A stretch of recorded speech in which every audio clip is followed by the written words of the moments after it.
चलो आज शुरू करेंगे एडीओ का नया चैप्टर। कौन सा? ग्रामीण विकास। कौन सा? ग्रामीण विकास। एडीओ से संबंधित आपका हिंदी कंप्लीट हो गया है, पंचायती राज हो गया है, ठीक है। आपका छत्तीसगढ़ की सामान्य ज्ञान से आपका लगभग भूगोल होने वाला है, उसका इतिहास शुरू होने वाला है। अब एक नया चैप्टर स्टार्ट होता है, कौन सा? ग्रामीण विकास का। इसका ग्रामीण विकास। सबसे पहले आपका ग्रामीण विकास की योजनाओं के बारे में जानने से पहले हम क्या देख लेते हैं? ग्रामीण विकास का परिचय। आखिर ये ग्रामीण विकास है क्या चीज, ठीक है। कैसा ग्रामीण क्षेत्र और कैसा उसका विकास, किसे बोलेंगे हम ग्रामीण क्षेत्र, और कौन सा विकास के बारे में हम बात करने वाले हैं, ठीक। तो सबसे पहले देख लेते हैं ग्रामीण विकास का परिचय।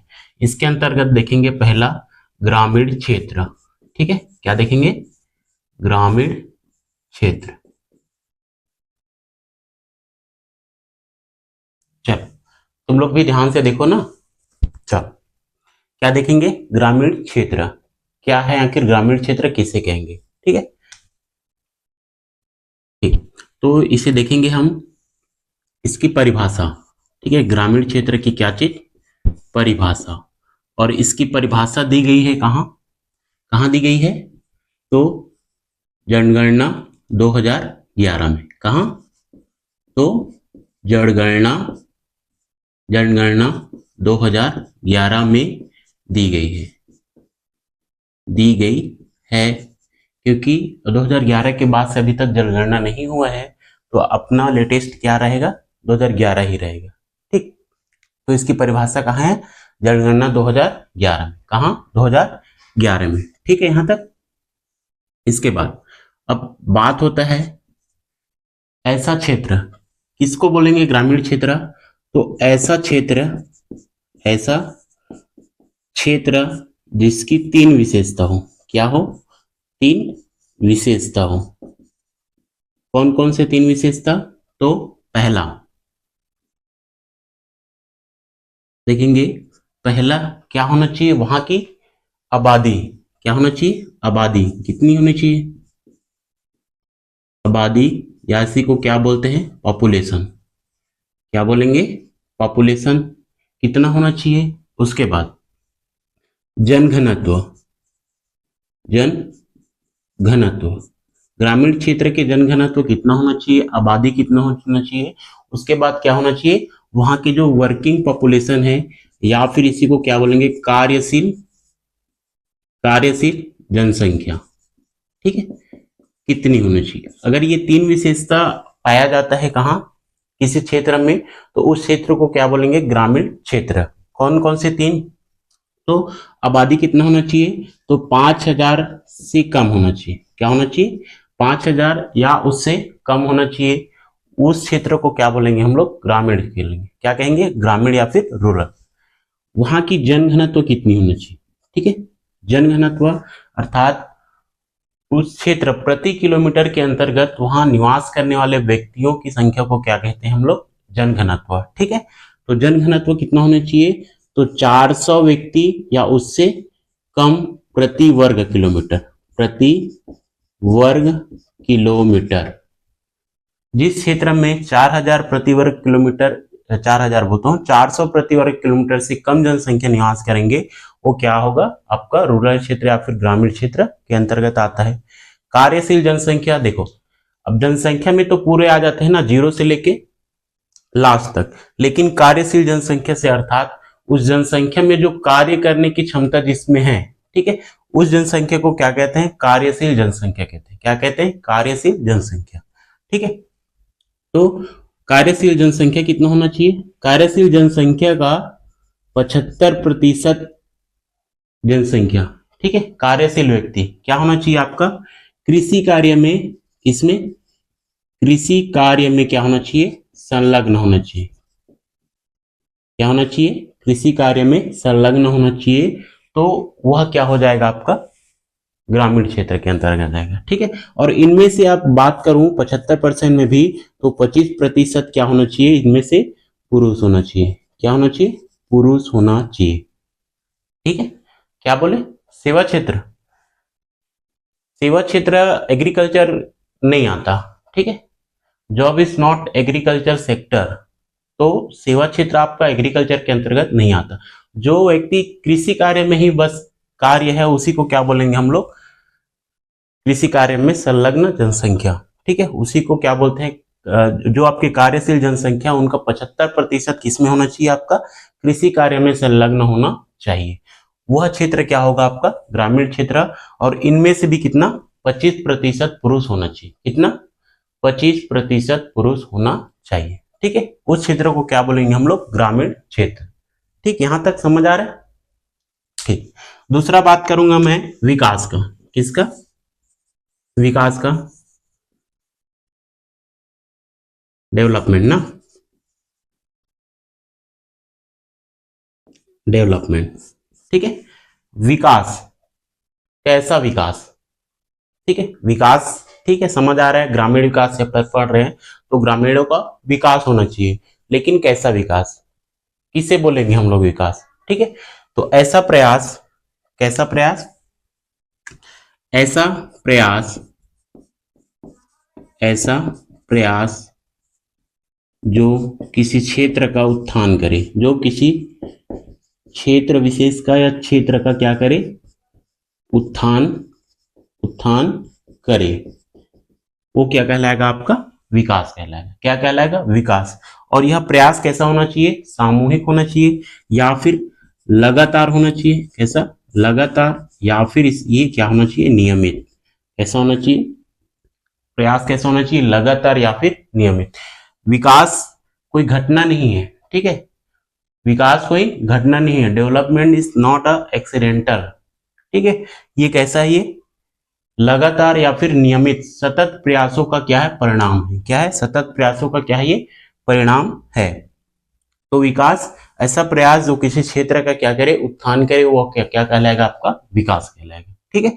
लेकिन ठीक है ये तो विकास हो गया, लेकिन कैसा विकास, विकास भी अलग अलग तरह का होता है, उसमें से कैसा विकास, तो ये होगा आपका, एक होता है आपका सामाजिक विकास, क्या होगा आपका सामाजिक विकास,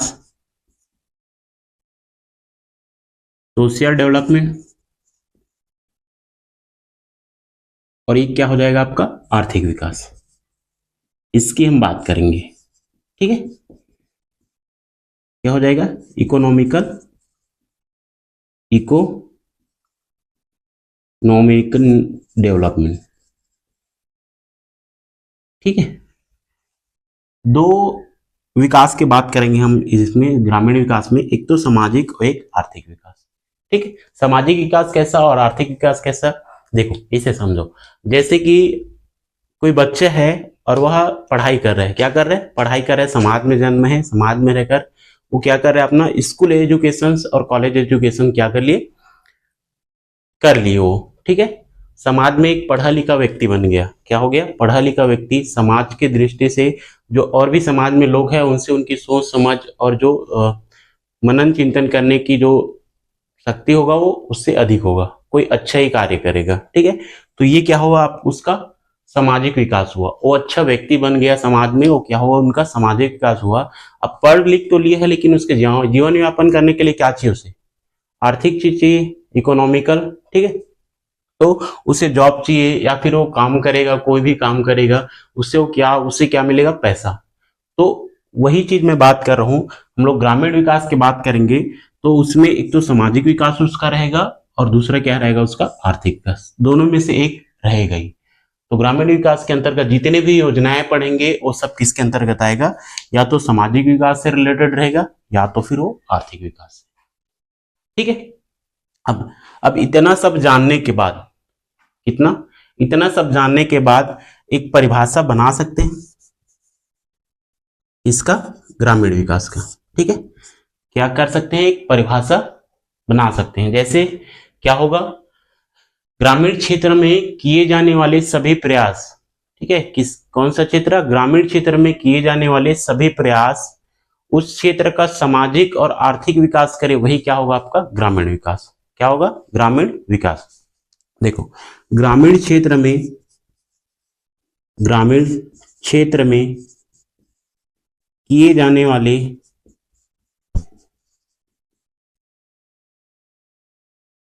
सभी प्रयास या फिर सभी विकास भी लिख सकते हैं ना, ठीक है। तो सभी प्रयास जो उस क्षेत्र का सामाजिक एवं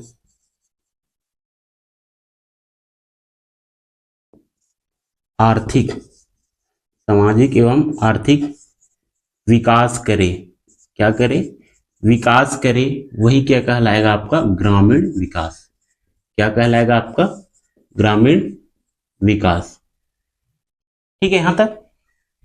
सर ग्रामीण विकास, आर्थिक विकास, ये सब क्या है? तो आपसे क्वेश्चन यहां से आ सकता है। कैसे? ग्रामीण विकास के अंतर्गत कौन कौन से विकास की बातें कही जाती है या फिर किया जाता है? तो अगर ऑप्शन आ गया सामाजिक विकास, आर्थिक विकास, ए और बी, या फिर इनमें से कोई नहीं, तो आपको क्या लेना है? सी ऑप्शन, ए और बी दोनों। ठीक है, सामाजिक विकास और आर्थिक विकास। मैं ऐसा नहीं है कि सिलेबस से बाहर या फिर जहां से क्वेश्चन नहीं आ रहा है उस चीज को पढ़ा रहा हूं। ठीक है, यहां से भी आपका क्या आ सकता है? क्वेश्चन आ सकते हैं, पूछ सकते हैं ग्रामीण क्षेत्र की 3 विशेषताएं क्या है। किसे बोलेंगे ग्रामीण क्षेत्र? तो आबादी उसका क्या होना चाहिए? 5000 से कम या फिर 5000 तक। जनघनत्व क्या होना चाहिए? 400 प्रति वर्ग किलोमीटर व्यक्ति से कम या फिर वहीं तक। कार्यशील जनसंख्या का 75% किस कार्य में संलग्न हो? कृषि कार्य में संलग्न हो। उस क्षेत्र को क्या कहेंगे हम लोग? ग्रामीण क्षेत्र। क्या कहेंगे? ग्रामीण क्षेत्र। विकास का बात किया, कौन कौन सा विकास? तो सामाजिक विकास और आर्थिक विकास। कौन सा? सामाजिक और आर्थिक विकास। चलो, अब यह टॉपिक है, इसके बारे में सरकार भी क्या है? प्रयत्नरत है, प्रयास कर रहे हैं। तो इसका कोई संवैधानिक क्या होगा? प्रावधान भी होगा। क्या होगा? संवैधानिक भी प्रावधान होगा ना। ठीक है, तो देखते हैं इसके संवैधानिक प्रावधान। संवैधानिक प्रावधान किसका? ग्रामीण विकास का ना, इसका ग्रामीण विकास का। अगर देखा जाए तो इसे मुख्यतः कौन कौन से 2 प्रावधान देख सकते हैं। कौन कौन से? तो एक आता है आर्टिकल 40 और एक है अनुसूची 7 में। ठीक है, कौन कौन से? तो एक आता है आपका अनुच्छेद 40 और एक बात करेंगे हम किसका? अनुसूची 7 का। किसका? अनुसूची 7 का, जिसके अंतर्गत क्या है? क्या है जी? सूची विभाजन है ना। अनुसूची 7 में क्या है? सूची विभाजन है। तो जो ग्रामीण विकास का क्षेत्र है वो कौन से अनुसूची में आता है? केंद्र सरकार की, राज्य सरकार की, या फिर और भी? तो इसे देखेंगे। देखो, अनुच्छेद 40 संविधान के भाग नंबर 4 में आता है। किस में आता है? भाग 4 के अंतर्गत आता है। किसके अंतर्गत आता है? भाग 4। और भाग 4 में क्या है बोलेगा? तो डीपीएसपी। क्या है? डीपीएसपी, राज्य के नीति निर्देशक तत्व। राज्य के नीति निर्देशक तत्व है। क्या है? राज्य के नीति निर्देशक तत्व है। ठीक है, यहां तक क्लियर है? ठीक। अब आर्टिकल नंबर 40 क्या कहता है? आर्टिकल नंबर 40 क्या कहता है? ठीक है, क्या कहता है? ग्रामीण विकास का बात करता है, या फिर ग्रामीण प्रशासन का। किसका? ग्रामीण प्रशासन का। किसका बात करते हैं? ग्रामीण प्रशासन का, अर्थात ये पंचायती राज का बात करते हैं। किसका? पंचायती राज का बात करते हैं। ठीक है, और इसमें कहा गया है क्योंकि ग्रामीण क्षेत्र का प्रशासन डायरेक्ट राज्य सरकार या फिर मुख्यमंत्री डायरेक्ट नहीं चला सकते ना, तो किसके अंतर्गत आता है? वो पंचायत। पंचायत ही वह संस्था है जो ग्रामीण विकास के कहाँ पर क्या चाहिए, क्या नहीं चाहिए, कैसा विकास करना है, कहाँ नल चाहिए, कहाँ पानी चाहिए, इस सब का देखरेख यहाँ का प्रशासन कौन करता है? पंचायत। तो आर्टिकल 40 किसके अंतर्गत आता है? पंचायती राज के। ठीक है, किसके? पंचायती राज के। ठीक है, और इसमें कहा गया है कि ग्रामीण विकास का उत्तरदायित्व, इसका ग्रामीण विकास का उत्तरदायित्व कहां है? ग्रामीण विकास का उत्तरदायित्व किस पर है? सरकार पर। किस पर है? सरकार पर। ठीक है, तो आर्टिकल 40 किससे संबंधित है? ग्रामीण विकास का या फिर ग्रामीण प्रशासन के अंतर्गत। ठीक, अब बात करते हैं अनुसूची 7 का। किसका? अनुसूची 7 का। तो अनुसूची 7 में है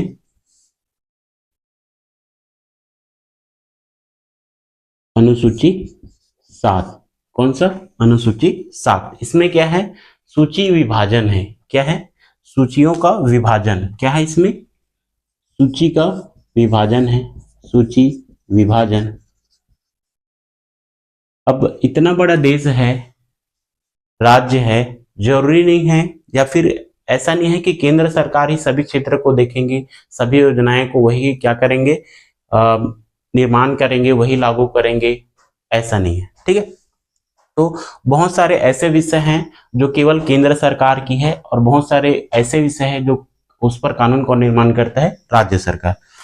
तो एक आता है आपका केंद्र सूची। क्या रहता है? केंद्र सूची। और एक रहता है किस आपका क्या चीज?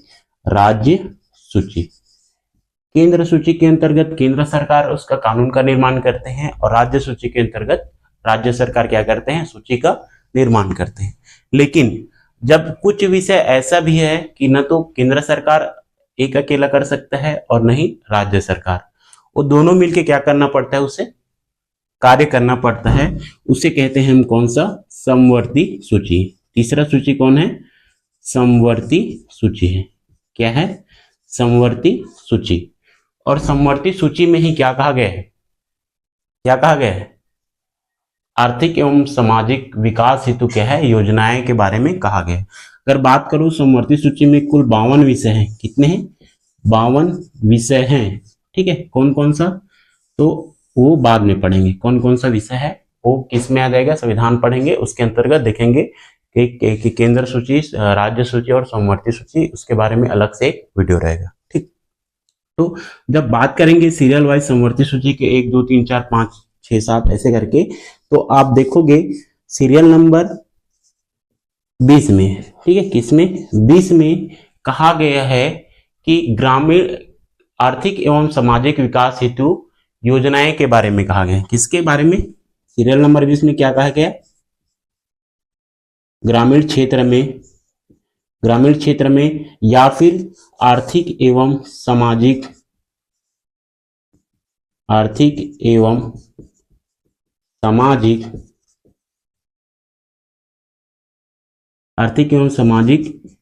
योजनाएं या फिर योजनाओं के बारे में उल्लेख है। किसके बारे में? इसके बारे में क्या है? उल्लेख है।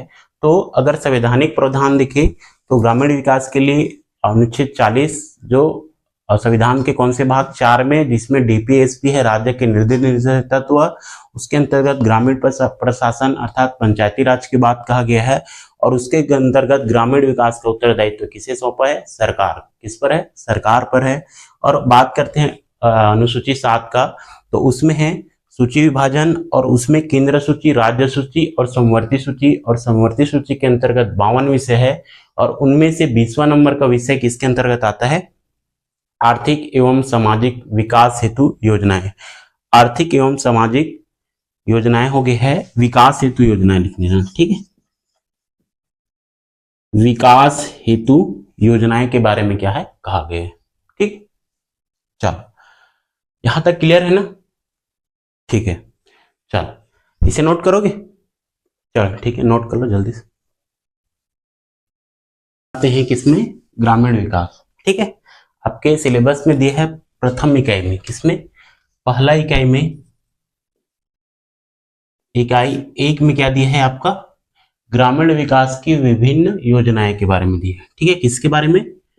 आपका ग्रामीण विकास की विभिन्न योजनाएं। क्या दिया है? विभिन्न योजनाएं के बारे में दिया है। ठीक है। अब इन योजनाओं में क्या क्या देखना है हमें? तो इसमें देखना है कि इसका उद्देश्य क्या है। ठीक है। क्या देखना है? इसका उद्देश्य क्या है, कौन कौन इसके पात्र हैं, पात्रता, और इससे क्या हमें लाभ होगा या फिर इसकी सहायता के बारे में। ठीक है। बस ये 3 चीजें देखना है जो एग्जाम के दृष्टि से वेरी इंपॉर्टेंट है कि जो भी योजनाएं हैं उसकी क्या उद्देश्य हो सकता है, क्या उसकी पात्रता है, कौन कौन उसके पात्र होंगे और उससे लाभ मिलेगा या फिर जो सहायता मिलेगा। ठीक है, वो लाभ क्या है या फिर वो सहायता क्या है इसके बारे में। ठीक है, जैसे हम एग्जाम दिलाएंगे, ठीक है, पास हो जाएंगे, सिलेक्ट हो जाएंगे तो हमें पद मिलेगा और हम कहाँ जाएंगे, विभाग में। ठीक है, कौन से विभाग के अंतर्गत आएगा, जब हमारा पद कौन से विभाग के अंतर्गत आएगा, तो पंचायत एवं ग्रामीण विकास विभाग। किसके अंतर्गत आएगा, पंचायत एवं ग्रामीण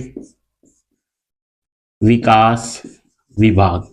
ठीक है, किसके अंतर्गत आएगा, पंचायत एवं ग्रामीण विकास विभाग के अंतर्गत आएगा। ठीक है, यहां तक ये थोड़ा सा और देख लो ना, किसके अंतर्गत आएगा आपका पद जो है, किसके अंतर्गत आएगा, पंचायत एवं ग्रामीण विकास विभाग के अंतर्गत आएगा। इसके बारे में भी क्या क्या आ सकता है, आपका क्वेश्चन आ सकता है कि ये जो विभाग है उसके मंत्री कौन है। ठीक है, क्या है, मंत्री कौन है, तो देखा जाए केंद्र में या फिर भारत में। ठीक है, और दूसरा कहां देखेंगे, छत्तीसगढ़ में कौन है कौन नहीं है। अगर बात करें पंचायत एवं ग्रामीण विकास विभाग का, तो इसमें जो मंत्री हैं वो दो है, कौन कौन से, तो एक आएगा आपका ग्रामीण विकास मंत्री, कौन आ जाएगा, ग्रामीण विकास मंत्री, और एक आता है पंचायती मंत्री। ठीक है, किसके अंतर्गत आएगा, पंचायती राज। ठीक है, उसके लिए अलग अलग केंद्र में 2 मंत्री हैं और राज्य में केवल कितना है, एक ही मंत्री है। कितना है, एक ही मंत्री है, और वो कौन है, आपके उप मुख्यमंत्री। कौन है, उप मुख्यमंत्री। अगर बात करूं केंद्र में ग्रामीण विकास मंत्री कौन है, तो आपका आ जाएगा श्री गिरिराज सिंह है कि गिरिराज चौहान है, सिंह है ना। और आपका पंचायती राज में कौन है बोलेगा, तो पंचायती राज मंत्री कौन है बोलेगा, तो लल्लन उर्फ लल्लन। ठीक है, श्री राजीव रंजन सिंह है। कौन है, श्री राजीव रंजन सिंह उर्फ क्या कहते हैं, सी को लल्लन सिंह, क्या कहते हैं, लल्लन सिंह। ठीक है ना, पता था, नहीं था ना, ठीक है, इसे नोट कर लेना। ग्रामीण विकास मंत्री कौन है, तो गिरिराज सिंह। ठीक है, इससे पहले कौन थे, तो शिवराज सिंह। कौन थे, शिवराज सिंह। अब पंचायती राज, इस दोनों में थोड़ा सा है ना, गिरिराज सिंह और शिवराज सिंह में थोड़ा सा कंफ्यूज हूं, लेकिन मैं जहां तक जानता हूं गिरिराज सिंह अभी वर्तमान में है। ठीक है, और पंचायती राज के कौन है, तो राजीव रंजन सिंह, उसी को क्या बोलते हैं, लल्लन सिंह। अगर बात करूं पंचायती एवं ग्रामीण विकास विभाग में छत्तीसगढ़ में मंत्री कौन है, तो कौन है, तो आपके उप मुख्यमंत्री कौन है जी, श्री उप मुख्यमंत्री कौन है, वर्धा वाले, कौन शर्मा है, विजय शर्मा। कौन है, विजय शर्मा। छत्तीसगढ़ में रह के छत्तीसगढ़ के मंत्री के नाम नहीं जानते, कौन है, तो कौन है बोलेगा, तो श्री विजय शर्मा, जो क्या है, डिप्टी सीएम है ना। ठीक है, अब बात करते हैं किसका, जो पंचायती राज है उसके जो संस्थान है, छत्तीसगढ़ में जो संस्थान है जहां से आपको ट्रेनिंग मिलेगा, आप पद पालिए, विभाग पालिए, उसके अंतर्गत क्या आ जाएगा, आप पद पाओगे तो क्या मिलेगा, आपको ट्रेनिंग भी मिलेगा ना। तो ट्रेनिंग कहाँ होगा, ठीक है, ट्रेनिंग कहाँ होगा, या फिर पढ़ने के बाद जो आपको ट्रेनिंग मिलेगा उस संस्थान का नाम है छत्तीसगढ़ में ठाकुर प्यारेलाल राज्य पंचायत एवं ग्रामीण विकास संस्थान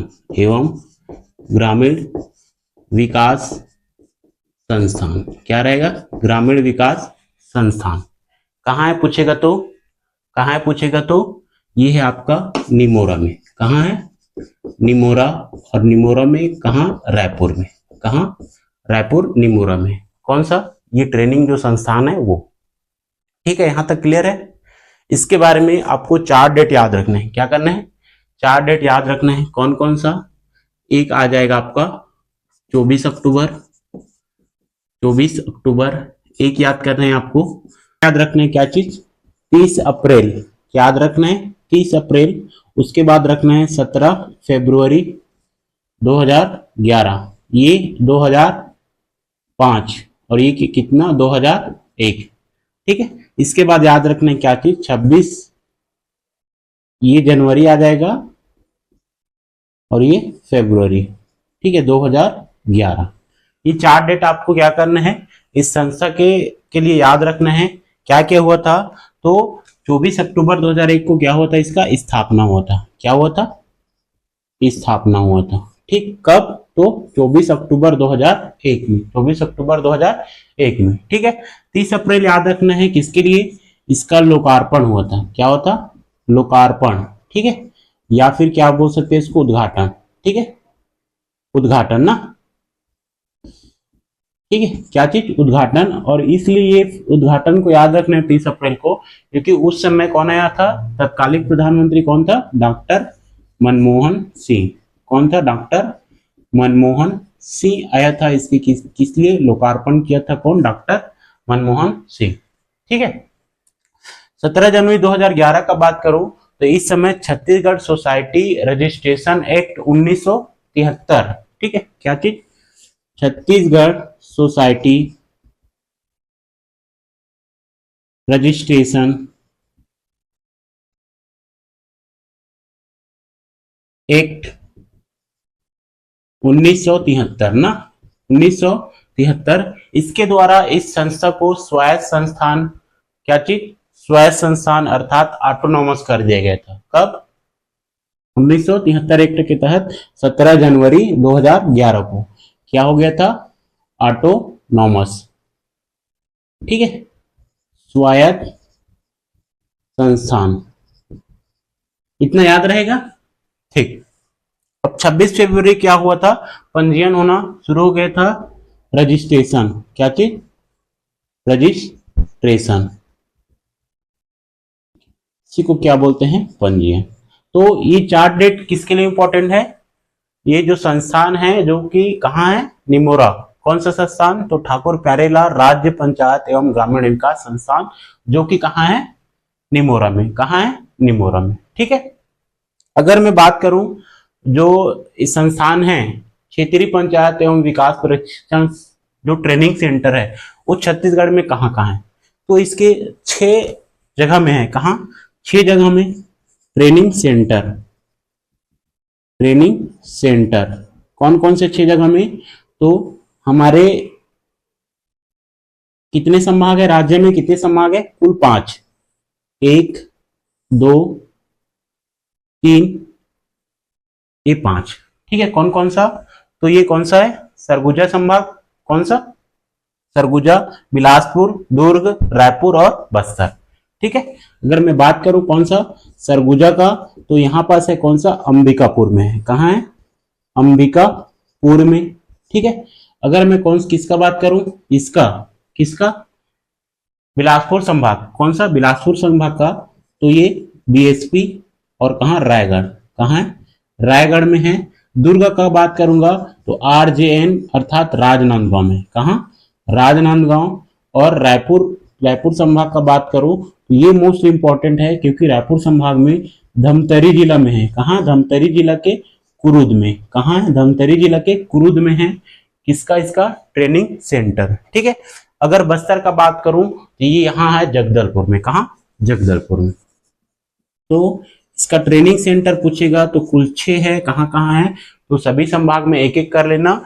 और आपका जो ये है यहाँ पास बिलासपुर और रायगढ़ दोनों जगह में। ठीक है, कहां, बिलासपुर और रायगढ़ दोनों जगह में। ठीक है, दूसरा चीज, ये तो राज्य के अंतर्गत आ गया। अगर मैं बात करूं किसका, national institute of rural development and Panchayati Raj. ठीक है, तो इसके अंतर्गत 3 कोर्स चलाते हैं, 3 सेंटर है, और उनमें से एक है कहां, छत्तीसगढ़ में। कौन सा, ये ठाकुर प्यारेलाल वाला। ठीक है, इसमें एक कोर्स है कौन सा, पीजीडीआरटी, पीजी डिप्लोमा। ठीक है, GA PGDRD। ठीक है, इसके अंतर्गत आप देखोगे आपका सिलेबस आया तो इसमें क्या है, 15 नंबर फ्री में। अगर ये क्या है आपका, इसका आपको है डिप्लोमा डिग्री है, पीजीडीआरटी का अगर है तो आपको 15 नंबर क्या मिलेगा, बोनस मिलेगा, फ्री में मिलेगा। ठीक है, तो ये क्या है, तो पोस्ट ग्रेजुएशन डेवलपमेंट जियो ये क्या हो जाएगा, एप्लीकेशन जियो एप्लीकेशन रूरल डेवलपमेंट। ठीक है, ये कहाँ है तो बोलेगा तो इनमें से एक कौन सा है, छत्तीसगढ़ में है अगर केंद्र की बात करूं तो। और ये ट्रेनिंग सेंटर कौन सा, ठाकुर प्यारेलाल राज्य पंचायत एवं ग्रामीण विकास संस्थान, जो कि कहाँ है, निमोरा में। ठीक है, कहाँ है, निमोरा में है। किसके अंतर्गत पहला है वो, तो national institute of rural development and Panchayati Raj. ठीक है, क्लियर यहां तक, ठीक, चलो इतना को नोट करो। फिर आगे देखेंगे कौन सा आपका ग्रामीण विकास के अंतर्गत जो योजनाएं हैं उनमें से पहला कौन सा, नीला नार योजना। ठीक, अब ग्रामीण विकास के विभिन्न योजनाएं के अंतर्गत पहला देखते हैं कौन सा, आपका नियत नीला नार योजना। कौन सा, नियत नीला नार योजना। ठीक है, पहला कौन सी योजना देख रहे हैं, नियत नीला नार योजना देख रहे हैं। ठीक है, क्या देख रहे हैं, नियत नीला नार योजना। वेरी इंपॉर्टेंट है क्योंकि ये बहुत क्या है, प्रभावित है अपने बस्तर संभाग में। कहा, बस्तर संभाग में। इसका बोली क्या है बोलेगा, ठीक है, बोली बोलेगा तो ये कैसा, कौन सा बोली में है, दंडामी, कौन से में है, दंडामी बोली में। कौन से, दंडामी वाक्य है या फिर दंडामी बोली है। इसका कौन बोलते हैं, दंडामी बोले बोलेंगे तो माड़िया जनजाति। कौन, माड़िया जनजाति। कौन से, माड़िया जनजाति बोलते हैं। ठीक है, इसका अर्थ क्या होगा बोलेगा तो, ठीक है, नियत नीला नार योजना। ठीक है, इसका अर्थ क्या होगा बोलेगा तो आपका अच्छा गांव, क्या होगा, आपका अच्छा गांव, या फिर इंग्लिश में रहेगा your good village, your good village. ठीक है, क्या हो जाएगा इसका अर्थ, आपका अच्छा गांव या फिर यूअर गुड विलेज। ठीक है, यूअर गुड विलेज, यहां तक क्लियर। ठीक, इस योजना का घोषणा कब हुआ पूछेगा तो, क्या चीज, घोषणा कब हुआ पूछेगा तो कब हुआ था, 15 जनवरी 2024 की फरवरी है, 15 फरवरी 2024 को। ठीक है, किसके द्वारा हुआ था बोलेगा तो सीएम विष्णुदेव साय। कौन था उस समय, विष्णुदेव साय का निपट चुका था। किसने किया शुभारंभ तो विष्णुदेव साय। कौन है, सीएम विष्णुदेव साय। संचालन कौन करेगा बोलेगा तो इसका संचालन कौन कर रहे हैं, राज्य सरकार। कौन सा, राज्य सरकार। कौन कर रहे हैं, राज्य सरकार। ठीक है, कौन कर रहे हैं, राज्य सरकार। हम लोग ने क्या क्या देखा था, उनका उद्देश्य क्या है, पात्रता क्या है और क्या देखे थे, उससे लाभ। ठीक है, तो इसमें देखो नियत नीला नार योजना ये कौन से बोली में है बोलेगा तो दंडामी। कौन से जनजाति बोलते हैं तो माड़िया जनजाति, दंडामी बोली बोलते हैं। इसका अर्थ क्या वो है बोलेगा तो आपका अच्छा गांव या फिर your good village, your good village. घोषणा कब हुआ तो 15 फरवरी 2024। कौन किया तो सीएम विष्णुदेव साय। किसने किया, सीएम विष्णुदेव साय। संचालन कौन करेगा, अब क्योंकि सीएम है तो राज्य सरकार। कौन करेगा, राज्य सरकार। अब बात आता है इसका उद्देश्य। ठीक है, तो इसका उद्देश्य क्या होगा तो सरकार के जितने भी योजनाएं चल रहे हैं, ठीक है, राज्य शासन की समस्त योजनाओं को इस योजना के तहत शामिल सभी जिलों में क्या करना है, इसका वहां तक पहुंचाना है। ठीक है, तो क्या लिखते हैं, राज्य शासन की समस्त योजनाओं को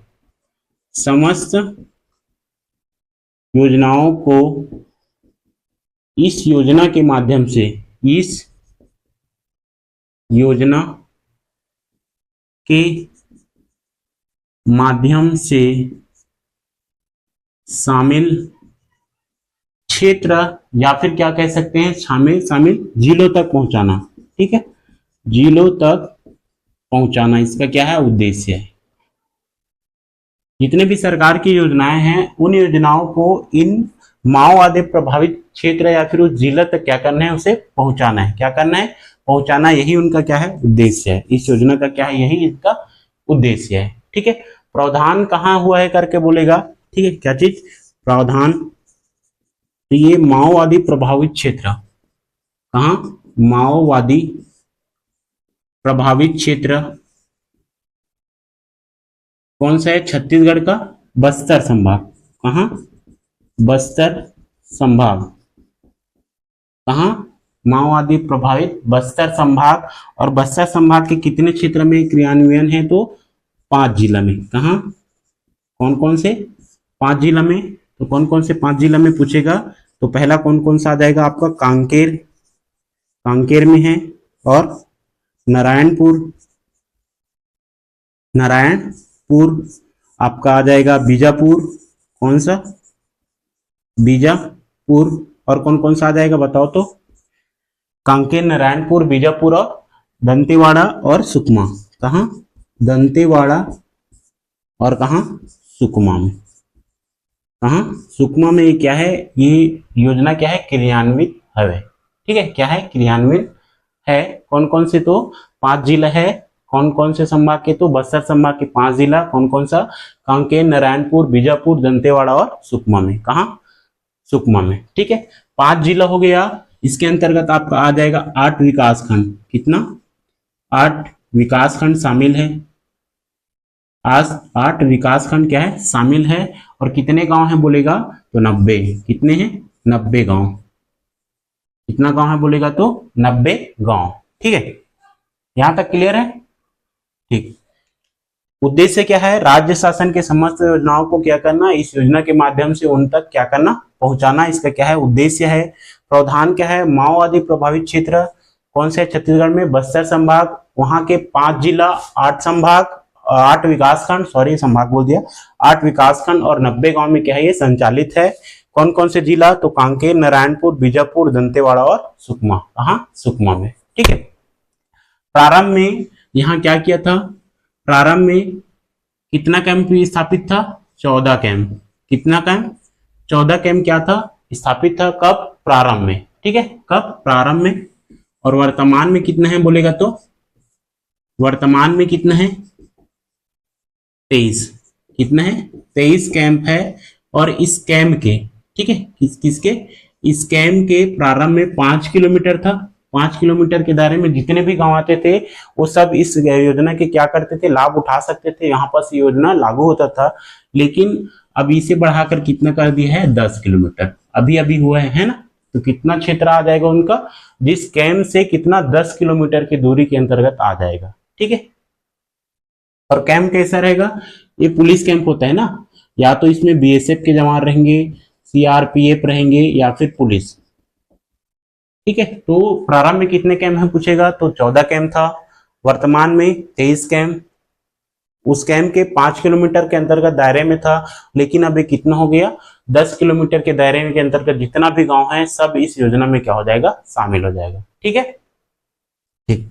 अब अगर पूछेगा क्या चीज, इसमें क्या क्या सुविधाएं मिलते हैं, या फिर लाभ, या फिर सहायता, ठीक है, इसमें क्या क्या सहायता होगा, या फिर लाभ होगा, या फिर जो सुविधाएं हैं वो होगा, तो क्या क्या हो जाएगा, आपके केंद्र सरकार के जितने भी योजनाएं हैं उनका लाभ मिलते हैं, और राज्य सरकार के, जैसे आपका सबसे पहले क्या हो जाएगा, पीएम आवास योजना, इसका लाभ मिलेगा, पीएम आवास योजना, ठीक है। उसके बाद जो चल रहा है आपका उज्ज्वला योजना, कौन सा, उज्ज्वला योजना, इसका भी लाभ मिलेगा, किसका, पीएम आवास योजना, उज्ज्वला योजना। आपका बैंक हो गया, एटीएम हो गया, ठीक है, बैंक एटीएम, बैंक एटीएम। आपका नेटवर्क के लिए टावर हो गया, क्या चीज, टावर या फिर नेटवर्क से जोड़ना, ठीक है, मोबाइल टावर है ना, हो गया, गुड। अब इसके बाद देखो और भी है, जैसे राशन हो गया, नमक हो गया, क्या हो गया, नमक हो गया, राशन, नमक, और क्या है, शक्कर, दाल, जो भी है सब चीज किसमें आ जाएगा, इस योजना में क्या क्या हो जाएगा, आपका सुविधाएं हो जाएगा, ठीक है। एक बार देख लेते हैं कौन सी योजना पढ़ा है मैं, पहला नियत नीलानार योजना, इसकी बोली क्या है, दंडामी है, कौन से जनजाति बोलते हैं, तो माड़िया जनजाति, ठीक है। इसका अर्थ क्या है, तो आपका अच्छा गांव, या फिर यूर गुड विलेज, क्या है आपका, यूर गुड विलेज है। घोषणा कब हुआ, तो याद रखना डेट कौन सा, 15 फरवरी 2024। कौन था सीएम, विष्णुदेव साय। का क्या हो गया था, निपट चुका था। संचालन राज्य सरकार करेगा। उद्देश्य क्या है, तो राज्य शासन के समस्त योजनाओं को क्या करना, इस योजना के तहत शामिल करके उन क्षेत्रों में क्या करना, शामिल करना। संचालन प्रावधान का क्या है, माओवादी प्रभावित क्षेत्र कौन सा, छत्तीसगढ़ में बस्तर संभाग में यह संचालित है। और बस्तर संभाग के 5 जिला, 8 विकासखंड और 90 गांव। ठीक है, उनमें से 5 जिला कौन कौन से हैं, तो ये कांकेर, नारायणपुर, बीजापुर, दंतेवाड़ा और सुकमा में। कहा, सुकमा में। ठीक है, प्रारंभ में कितने कैंप थे, तो 14 कैंप थे। वर्तमान में कितने, 23 कैंप हैं। ठीक है, और प्रारंभ में 5 किलोमीटर दायरे के अंतर्गत था, लेकिन ये कितना बढ़ गया, 10 किलोमीटर दायरे के अंतर्गत क्या हो गया, जितने भी गांव शामिल होगा वो सब इस योजना के क्या हो सकते हैं, लाभान्वित हो सकते हैं। इसमें जो कैंप में बीएसएफ के जवान, सीआरपीएफ या फिर पुलिस, इनमें से कोई भी कैंप में रहते हैं, सहायता या फिर लाभ जो सुविधाएं मिलते हैं क्या क्या है, तो पीएम आवास योजना, उज्ज्वला योजना, bank ATM, tower, mobile tower ना, राशन, नमक, शक्कर, जितने भी सरकार की योजनाएं हैं वो सब क्या है, उस योजना के अंतर्गत शामिल है। और उन क्षेत्रों को क्या मिलेगा, उसका लाभ मिलेगा। क्या मिलेगा, लाभ मिलेगा। अगर बात करूं इसका प्रारंभ में इसका बजट क्या था, तो प्रारंभ में इसका बजट कितना था, 5 करोड़ रुपए था। 5 करोड़ रुपए था। कब, प्रारंभ में इसका बजट पारित कितना होता, 5 करोड़ रुपए। इसको याद रखना, प्रारंभ में कितना था, 5 करोड़ रुपए। ठीक है, क्लियर यहां तक, चलो ठीक। आज के लिए बस इतना ही रखते हैं, कल से आगे देखेंगे और भी जितने भी योजनाएं हैं उसे एक एक करके बारी बारी से क्या करेंगे, उसे देखते हुए जाएंगे। अपन पहला योजना देख लिए कौन कौन सा, नियत नीला नार योजना हमारा कंप्लीट होता है। ठीक, चलो ठीक है, कल देखेंगे आगे।